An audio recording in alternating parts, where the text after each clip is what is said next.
Welcome. In this quick tutorial we are going to show you how to make your own sound on TikTok.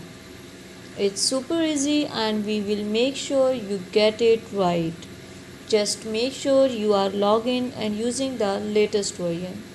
Make sure to watch the complete video and follow each step carefully to avoid forgetting anything and making mistake.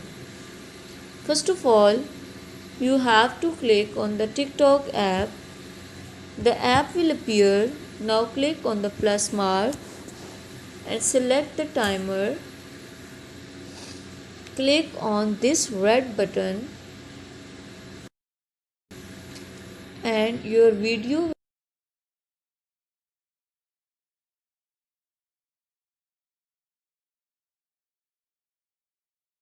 on this red mark.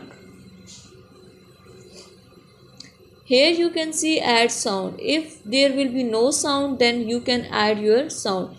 If you want to edit your sound with the song, then you have to click on this any of the song, or you can search from this and you can do. If you are not adding song, then you have to click on the cross mark. Your sound will be added in your video. That was all. Please consider showing your support by commenting, liking, sharing, and subscribing to our channel for more valuable content in the future. Your engagement is highly appreciated. I wish you very good luck. Thank you so much.